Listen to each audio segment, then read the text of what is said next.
రెండో లిస్టులో విజయవాడ పశ్చిమ నియోజకవర్గం వైసీపీ ఇన్ఛార్జిగా షేక్ ఆసిఫ్ కు సీఎం జగన్ బాధ్యతలు అప్పగించారు. దీంతో ఆసిఫ్ కు పెద్ద ఎత్తున పార్టీ శ్రేణులు కార్యకర్తలు అభినందనలు తెలుపుతున్నారు.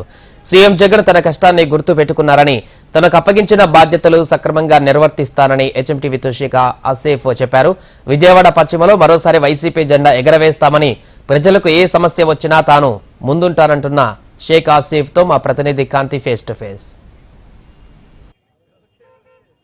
2024 ఎన్నికల ధ్యేయంగా ముందుకు వెళ్తున్నాయి అన్ని పార్టీలు. అందులో భాగంగా ఈరోజు వైసీపీకి సంబంధించినటువంటి అభ్యర్థుల లిస్టు, రెండవ లిస్టు, నియోజకవర్గ ఇన్ఛార్జీలను మారుస్తూ వైసీపీ రెండవ లిస్టుని ప్రకటించింది. దీంతో వెస్ట్ నియోజకవర్గానికి సంబంధించి ఆసిఫ్ కి నియోజకవర్గ ఇన్ఛార్జిగా బాధ్యతలు ఇచ్చింది వైసీపీ పార్టీ.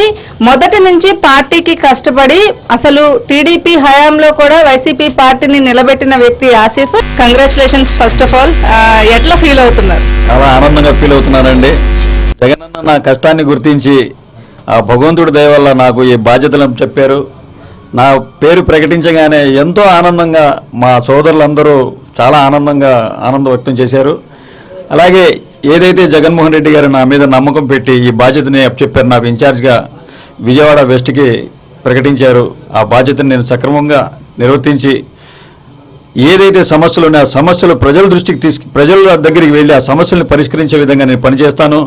మా కార్పొరేటర్లు కానివ్వండి, అలాగే మా పశ్చిమ నియోజకవర్గ మాజీ మంత్రివర్యులు వెల్లంపల్లి శ్రీనివాసరావు గారు కానివ్వండి, అలాగే మా మేయర్ గారు కానివ్వండి, అలాగే అందరూ ఎవరైతే అగ్రనాయకులు ఉన్నారో, ఎవరైతే ఇక్కడ స్థానికంగా ఉన్న మా వైఎస్ఆర్సీపీ అభిమానులు, కార్యకర్తలు, నాయకులు అందరినీ కలిసి అందరితో కలుపుకొని పనిచేస్తాను నేను.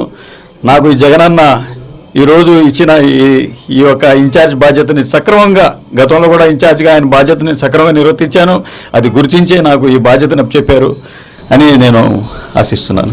అంటే ఇప్పుడు వెల్లంపల్లి ఆల్రెడీ ఎమ్మెల్యేగా ఉన్నారు ఈ నియోజకవర్గానికి. మీరు కూడా మొదటి నుంచి మీరు పార్టీలో ఈ నియోజకవర్గంలోనే ఉన్నారు. అనేక పదవులు ఈ నియోజకవర్గానికి సంబంధించినటువంటి నాయకులకి వైఎస్ఆర్సీపీలో వచ్చాయి.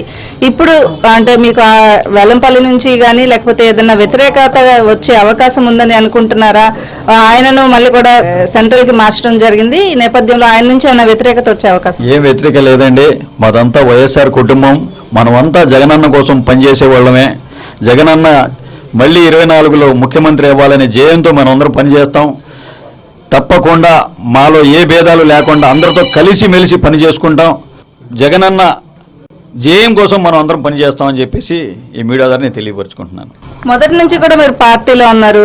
పార్టీ కష్ట నష్టాలన్నీ తెలిసిన వ్యక్తి. ఇప్పుడు అధికారంలోకి వచ్చిన తర్వాత 5 ఏళ్ల పాలన తర్వాత మళ్ళీ అభ్యర్థుల్ని ఓట్లు అడగడానికి వెళ్లే ఛాన్స్ ఇప్పుడు మీకు వచ్చింది.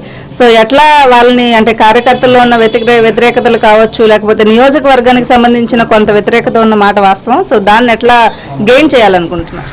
ఎవరు వ్యతిరేకత లేదండి. కాకపోతే ఏంటంటే మీరే గ్రహిస్తున్నారు, నా విషయంలో 4 రోజులు లేట్ అవ్వచ్చు, అంతేగాని అందరినీ జగనన్న గుర్తిస్తారు. అలాగే నేను కూడా ఆయన బాటలోనే ఎవరైతే కార్యకర్తలు ఉన్నారో వాళ్ళందరినీ నేను కలుపుకొని ఏ ఒక్క డిస్టర్బెన్స్ లేకుండా నేను ముందుకెళ్తాను అని చెప్పేసి ఈ మీడియా ద్వారా తెలియపరుచుకుంటున్నాను. ఖచ్చితంగా జగనన్న నాకు అప్పచెప్పిన బాధ్యతని సక్రమంగా నిర్వర్తిస్తాను. అలాగే ఇప్పటి వరకు కూడా పార్టీలో విధేయతతో ఉన్న వాళ్ళెవరినీ కూడా వైఎస్ఆర్సీపీ మర్చిపోదు. అదే నన్ను ప్రకటించడానికి ఈ రోజు నిదర్శనం అని చెప్పి ఆసిఫ్ చెప్తున్నారు. Camera person Jayan, HMTV, Vijayawada.